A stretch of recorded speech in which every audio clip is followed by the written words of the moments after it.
चलिए बच्चों, आज जो है आपको एक्सरसाइज सॉल्व करवाया जाएगा। पिछले वीडियो में जो है मैंने आपको एक्सरसाइज सॉल्व करवाया था क्लास 10 का। तो उसमें मैंने बताया था यूक्लिड के जो है प्रमेय से, जो है यूक्लिड के एल्गोरिथम विधि से जो है कैसे आपका जो है क्वेश्चन सॉल्व करेंगे, कैसे जो है प्रॉब्लम्स को सॉल्व करेंगे। उसी सिलसिले को आगे बढ़ाते हुए जो है चलते हैं। तो देखिए, ये एनसीईआरटी में इस तरीके का क्वेश्चन तो नहीं है एनसीईआरटी में, लेकिन जो है इस यह प्रश्न जो है नगीन प्रकाशन के बुक में है, नगीन में। तो चलिए इसको भी समझाते हुए चलते हैं, समझने का प्रोसेस हम लोग आगे बढ़ाते हैं। तो कह रहा है इसमें प्रश्न इस तरीके से है कि 18 और 24 का मौसम 18x + 24y के रूप में लिखिए। तो देखिए इसमें कुछ करना नहीं हमको, जो हम मौसम निकालने का तरीका सीखे थे एल्गोरिथम विधि से, यूक्लिड के एल्गोरिथम मेथड से, एल्गोरिथम से, तो उसी प्रमेय का जो है उपयोग करके हम जो है इसको करेंगे। देखिए ध्यान दीजिएगा, तो अगर हमको 18 और 24 का मौसम निकालना हो, मौसम यानी HCF निकालना हो, HCF निकालना हो, क्या करेंगे? वही आपका जो है यूक्लिड के जो है विभाजन एल्गोरिथम का प्रयोग करके इसका मौसम निकालेंगे। ये यूक्लिड का जो है विभाजन एल्गोरिथम का प्रयोग करें अगर हम, चलिए डिटेल मेथड वाला करते हैं। तो अगर हम इसका मौसम निकालेंगे तो 18 से भाग देंगे तो 18 एकम 18 हो जाएगा, 18 हो जाएगा 18, फिर माइनस करेंगे तो हमारा 6 आएगा माइनस में। अब जो शेषफल आता है उस शेषफल से भाग देते हैं, आपको पता है यहाँ पे मौसम में। तो 18 से भाग देंगे, 18 में भाग देंगे अब 6 से, तो 6 3 18 हो जाएगा, 6 3 18। आप देखें यहाँ से कट गया, यहाँ क्या हो गया? कट गया। तो आप जानते हैं कि जिस भाजक से जो है हम अंत में भाग देते हैं और भाग पूरी चली जाती है, वही हमारा HCF होता है। तो HCF मौसम बराबर क्या हुआ यहाँ पे, यानी मौसम बराबर क्या हुआ? 6 हुआ। अब सवाल कुछ इस तरीके से है कि जो ये मौसम आया है 18 और 24 का 6, कुछ है नहीं इस क्वेश्चन में, इस क्वेश्चन में कुछ है नहीं। जो 18 और 24 का जो मौसम आया है 6, इसी 6 को जो है किसके रूप में लिखना है? 18x + 24y के रूप में, 18x + 24y के रूप में लिखना है। तो इसका कैसे हम करेंगे देखिए ध्यान से, यानी कि 6 को हम जो है 18 इंटू -1, 18 इंटू -1 लिख सकते हैं। अब बीच में प्लस कर ले इस तरीके से, और 24 को हम इस तरीके से लिख ले 24 इंटू +1। आपको कोई डाउट नहीं होगा, इसमें कोई दिक्कत नहीं होनी चाहिए आपको। देखिए हम 6 को अगर लिखें, 6 को अगर हम लिखें तो इस रूप में लिख सकते हैं।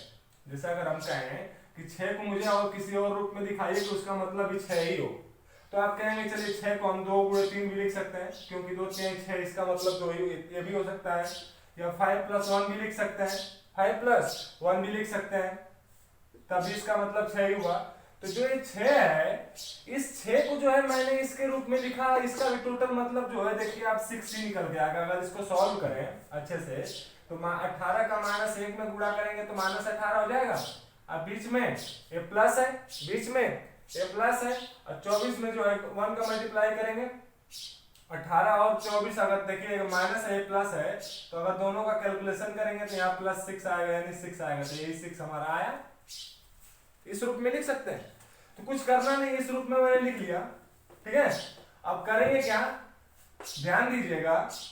अगर इस -1 को x मान ले और इस +1 को जो है y मान ले, तो इस रूप में हम इसको लिख सकते हैं 6 बराबर 18x +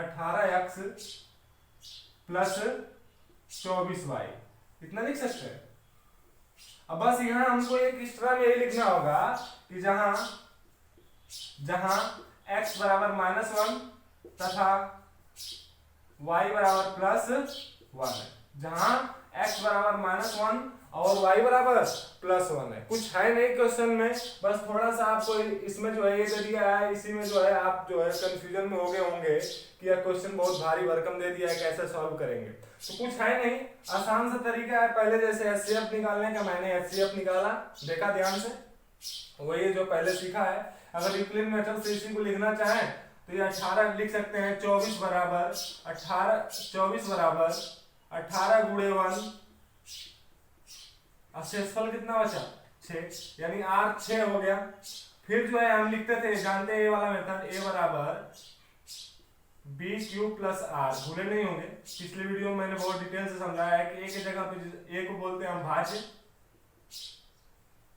B जो होता है भाजक जिससे भाग देते हैं, और Q जो होता है भागफल जिसे कोसेंट बोलते हैं इंग्लिश में, जो भाग देने पे यहाँ पे आता है, और R जो होता है शेष होता है, R जो होता है शेष होता है। तो अब देखें यहाँ पे, तो B की जगह पे 18 है, अब शेषफल इतना बचा, तो हम 18 को अब लिख सकते हैं, मैंने इसको समझाया है डिटेल में, 6 गुणे 3, शेषफल बचा 0, और जहाँ पे R 0 हो जाता है वहीं पे जो B की जगह पे होता है वही हमारा HCF होता है। B की जगह पे जो होता है वही क्या हो जाएगा HCF। इसी 6 हमारा HCF आया, तो इसी 6 को जो है मुझे इस रूप में लिखना है। इसी 6 को किस रूप में लिखना है? इस रूप में लिखना है। तो इस रूप में कैसे लिखेंगे आप देख लीजिए, ठीक है।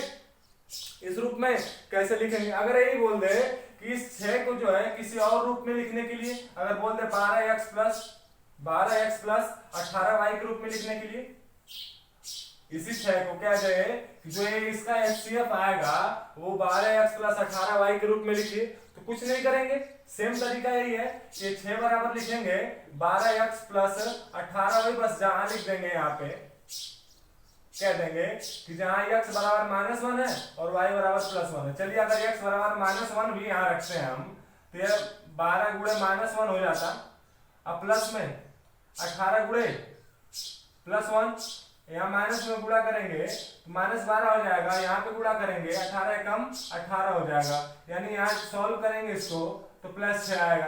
यानी कुछ नहीं करना है, बस हमको जो है इसके रूप में रिप्रेजेंट करना था। अगर इसको भी बोल दिया होता कि 12x प्लस 18y के रूप में रिप्रेजेंट करिए, तो कैसे रिप्रेजेंट करते हैं आप देख ही लिए। चलिए सेम तरीके का एक और प्रश्न लेते हैं, इसके और समझने के सिलसिले को आगे बढ़ाते हैं। सेम तरीके के प्रश्न को लेते हैं और समझने के सिलसिले को आगे बढ़ाते हैं।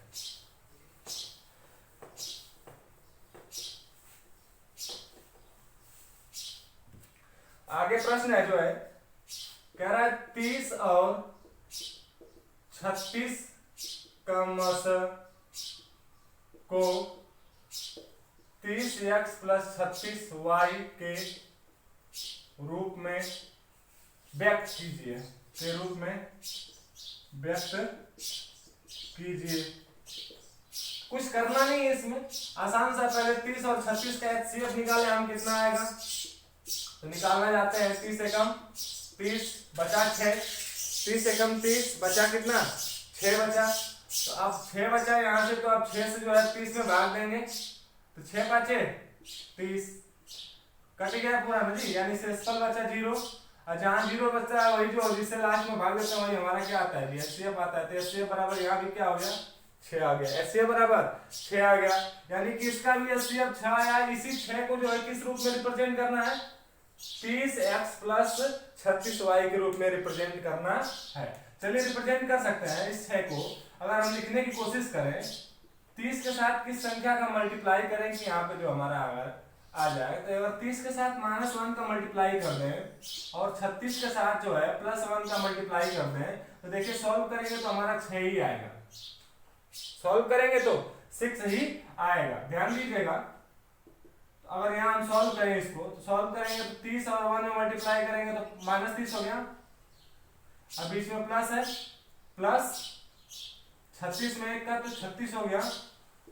अब इसको सॉल्व करेंगे तो +6 आएगा, जो कि मुझे लाना था। यानी कहने का मतलब इस रूप में रिप्रेजेंट कर लिए एकदम सेम तरीके से। यहाँ देखिए 30 के साथ जो हमारा मल्टीप्लाई में हो क्या है, x है, तो x का वैल्यू अगर हम क्या ले लें यहाँ पे 1 -1 ले लें, और y का वैल्यू क्या ले लें जी +1 ले लें, तो हमारा रिप्रेजेंट हो सकता है इसके रूप में, यानी कि 6 बराबर जो हो जाएगा 30x प्लस 36y के रूप में रिप्रेजेंट हो सकता है, जहां x और y क्या है जी, x बराबर -1 है, y बराबर +1। तो कोई भी क्वेश्चन इस तरीके से आए, इस तरीके से रिप्रेजेंट करने के लिए पूछे तो कुछ करना नहीं है, जो HCF आएगा और HCF आएगा उसी को जो है रिप्रेजेंट करना होगा इस तरीके से, ठीक है। इसमें कुछ और करना नहीं है मुझे। एक तरीके का प्रश्न जो है क्वेश्चन आपका खत्म हुआ है इसमें का। अब जो है अगले लेवल पे बढ़ते हैं हम लोग। अगले लेवल पर लास्ट टाइप का क्वेश्चन इस तरीके से है। तो चलिए अब लास्ट टाइप वाला जो हम प्रश्न करते हैं, इसके बाद जो है तो समझने के सिलसिले को आगे बढ़ाएंगे। तो अगला लेवल का क्वेश्चन जो है चलिए अब हम लोग करते हैं। आपके एनसीईआरटी का उदाहरण नंबर 4 है। एनसीईआरटी का उदाहरण नंबर 4 है। कह रहा है कि एक मिठाई विक्रेता के पास 420 काजू की बर्फी, एक मिठाई विक्रेता के पास 420 काजू की बर्फियां हैं, ठीक। और कह रहा है और 130 बादाम की, 130 बादाम की बर्फियां। फिर कह रहा है कि वह इनकी ऐसी ढेरी बनाना चाहता है, कह रहा है कि वह इनकी ऐसी ढेरी बनाना चाहता है कि प्रत्येक ढेरी में उतनी ही बर्फी आए। कह रहा है कि एक दुकानदार है, उसके पास 420 काजू है और 130 जो है बादाम की बर्फी है, यानी कि 420 काजू की बर्फी है और 130 जो है बादाम की बर्फी है। कह रहा है इन दोनों की एक ऐसी ढेरी बनाना चाहता है, यानी इनको जो है सीरियल वाइज से इकट्ठा करना चाहता है, सरियाना चाहता है। कह रहा है कि इस तरीके से इसमें जो है इसको जो है ढेरी बनाया जाए कि प्रत्येक ढेरी में बर्फियों की संख्या उतनी ही है जितनी की ढेरियां हैं, जितनी की ढेरियां हैं। तो इसको हम किस तरीके से करेंगे, चलिए समझते हैं इसको। इसको समझने से पहले एक एग्जांपल देते हैं आपको समझाने के लिए, ठीक है। कि यदि आप ले बोल दे आपसे कि एक टैंक है, उसमें 20 लीटर जो है दूध है, और एक दूसरा टैंक है, उसमें 30 लीटर दूध है। एक टैंक है, एक में जो है 20 लीटर दूध है और दूसरे टैंक में जो है 30 लीटर दूध है।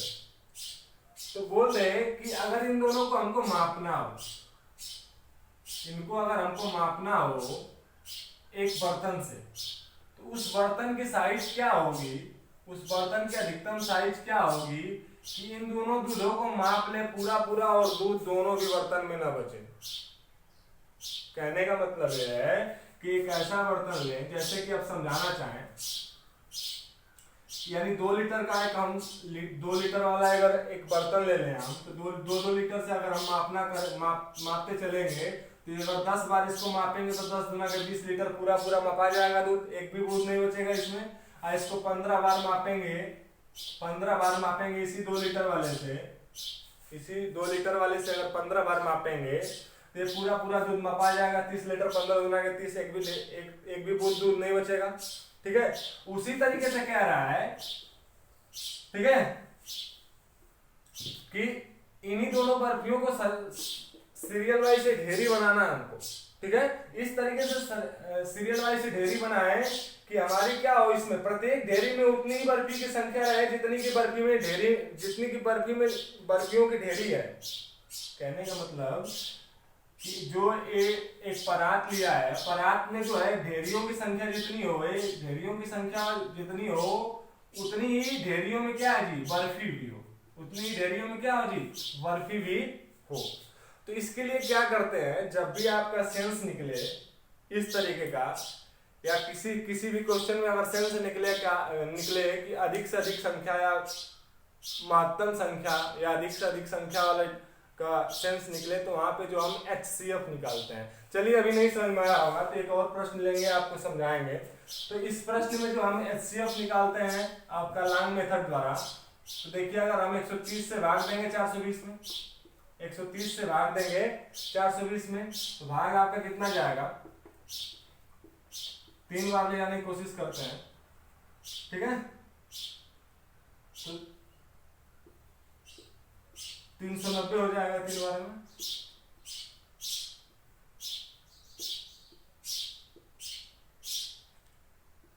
तीस बचेगा आपका। 30 से आप जानते हैं, अब इसमें आप भाग देंगे ठीक है, 30 से आप इसमें भाग देंगे तो आपको कितना बचेगा, ठीक है, 30 से 90, 30 से आपको 120, 10 बचा। अब 10 से इसमें भाग देंगे, ठीक है,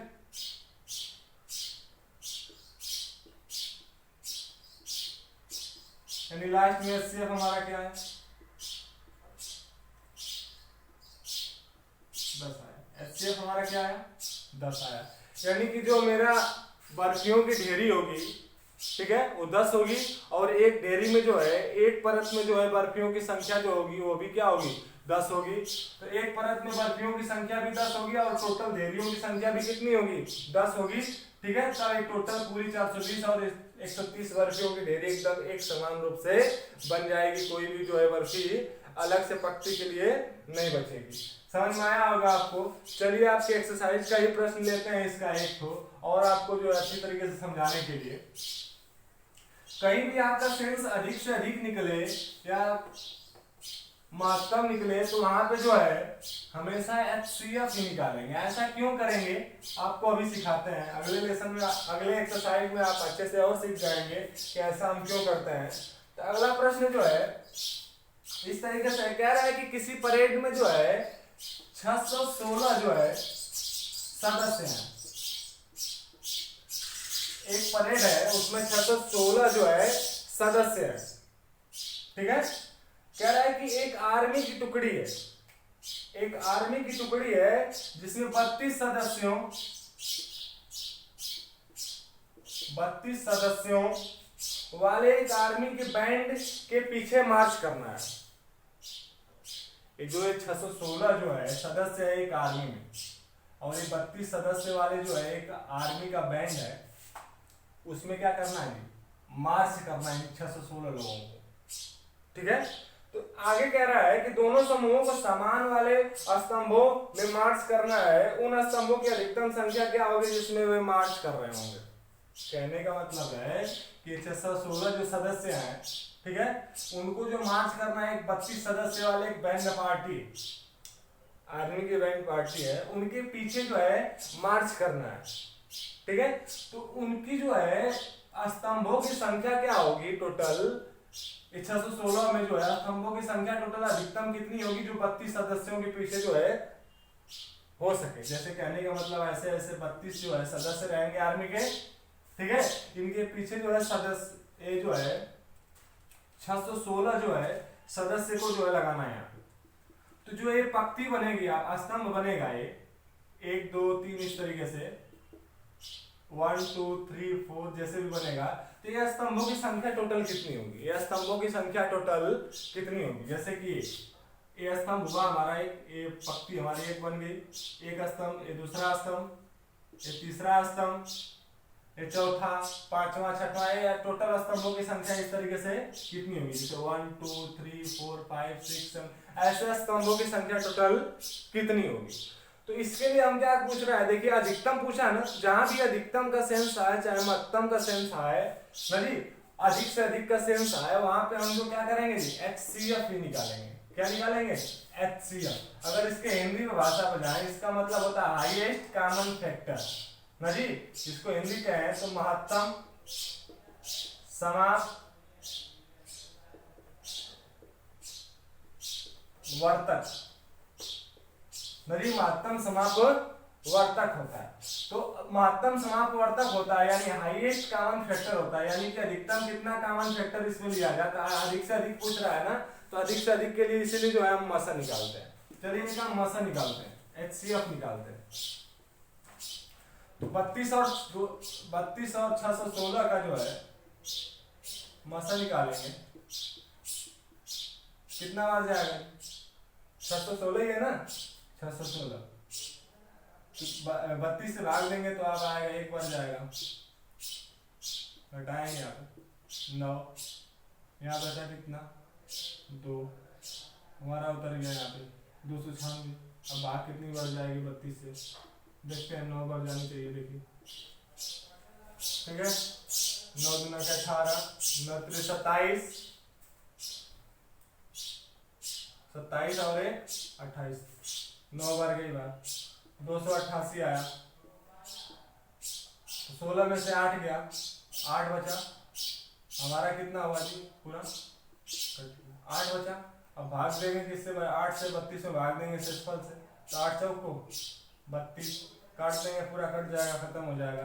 शेषफल यहाँ 0 आया तो लास्ट में मसा हमारा HCF कितना है 8, यानी हमारी जो स्तंभों की संख्या होगी वो कितनी होगी 8 होगी। जो स्तंभों की संख्या हो क्या होगी 8 होगी। समझ में आया होगा आपको कि जो भी स्तंभों की संख्या होगी वो कितनी होगी जी 8 होगी।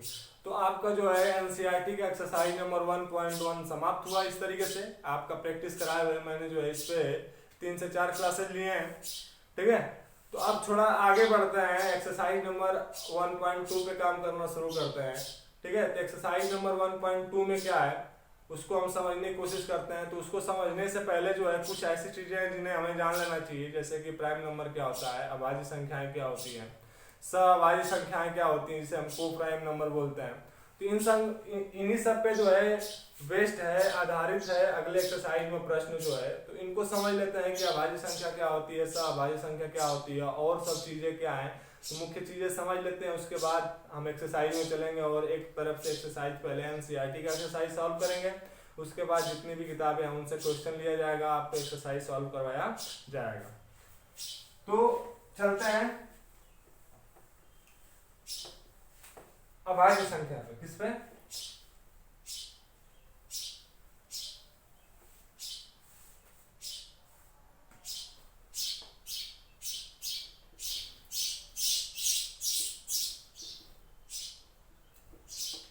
थोड़ा आप जो है अभाज्य संख्या की डिफिनेशन हम अलग तरीके से पढ़ेंगे, जो आप बचपन से पढ़ते आए हैं, पिछली कक्षाओं में पढ़ते आए हैं कि एक के अलावा वे सारी संख्याएं, ठीक है, एक के अलावा वे सारी संख्याएं जो स्वयं से कटे और जो है अपने से कटे और किसी संख्या से विभाजित ना हो, कटे का मतलब विभाजित ना हो, तो वे संख्याएं अभाज्य संख्याएं कहलाती हैं। तो थोड़ा सा हम इसको जो परिवर्तन करके पढ़ते हैं इस तरीके से कि वे संख्याएं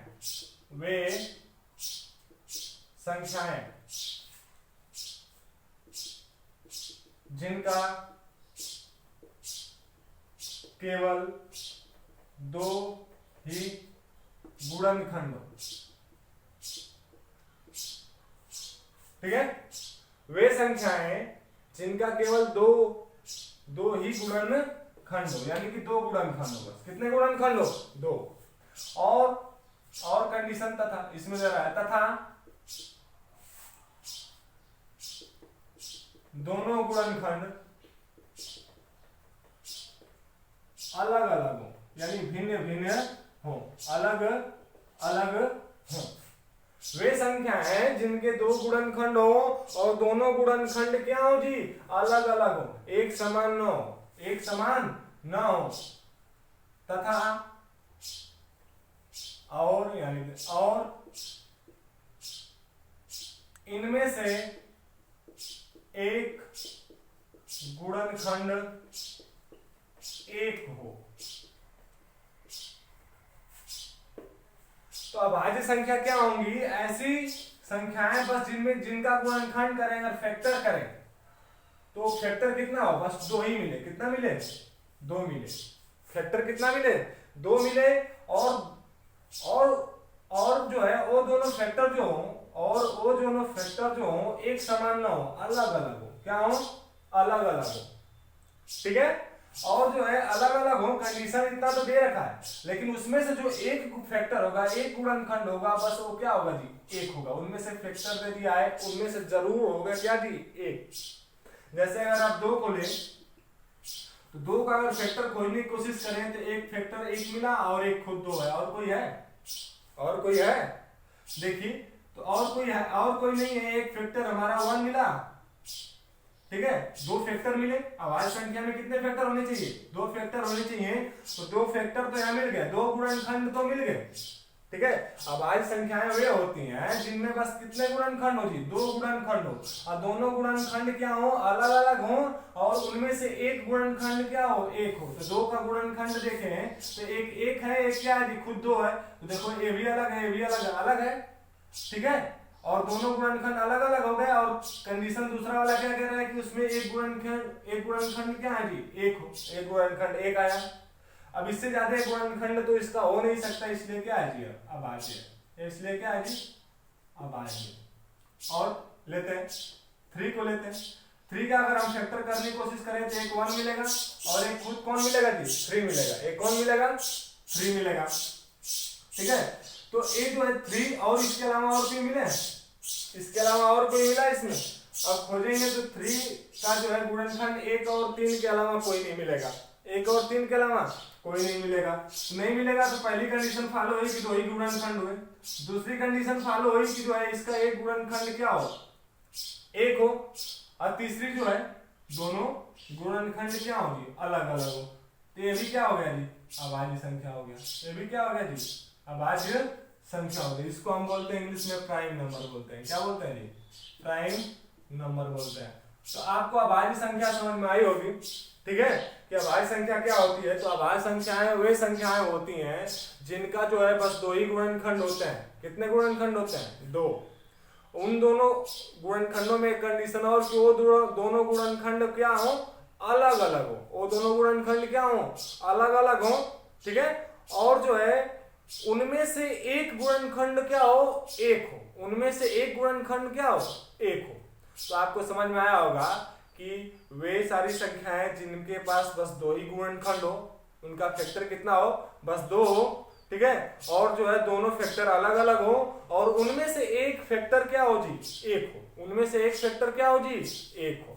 तो वो सारी संख्याएं क्या होती है जी, अभाज्य संख्याएं होती हैं। जैसा कि आपने देखा यहाँ पे। तो सबसे छोटी अभाज्य संख्या की बात की जाए तो 2 होगी, फिर 3 होगी, फिर 5 होगी, 7 होगी। 9 के बारे में मत सोचिएगा, क्योंकि 9 का जो है 1 फैक्टर है, 3 भी है और 9 है, 9 खुद है। देखिए इसका 3 फैक्टर हो गया, तो 3 फैक्टर हो गया तो अभाज्य संख्या होगी नहीं, क्योंकि अभाज्य संख्या में कंडीशन क्या है कि जिसके पास कितने फैक्टर हो, बस 2 ही फैक्टर हो। अगर 2 से ज्यादा फैक्टर हुए तो वो अभाज्य संख्या नहीं होगी। तो समझ में आया होगा आपको। इसके बाद जो है 11, 13, 17 इस तरीके से आगे बढ़ते चले जाएंगे, आपको अभाज्य संख्याएं मिलती चली जाएंगी। अब आगे पढ़ते हैं। ठीक है, आगे पढ़ते हैं सअभाज्य संख्या, जिसको बोलते हैं हम कोप्राइम नंबर, जिसको हम क्या बोलते हैं, कोप्राइम नंबर।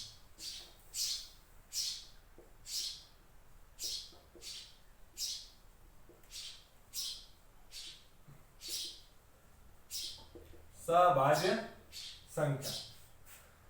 तो जाहिर सी बात है, अभाज्य संख्या की परिभाषा आपको समझ में आई होगी, तो सअभाज्य संख्या भी आपको समझ में आएगा। तो वे संख्याएं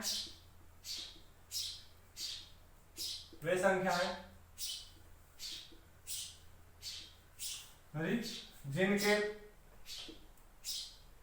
पास 2 से अधिक गुणनखंड हो, 2 से अधिक गुणनखंड हो, 2 से अधिक गुणनखंड हो। ठीक है, तो जिन संख्याओं के पास जो है 2 से अधिक गुणनखंड होंगे, वो गुणनखंड समान भी हो सकते हैं, असमान भी हो सकते हैं, कोई डाउट नहीं है। ठीक है, तो वही सारी संख्याएं क्या कहलाती है, सअभाज्य संख्याएं कहलाती है।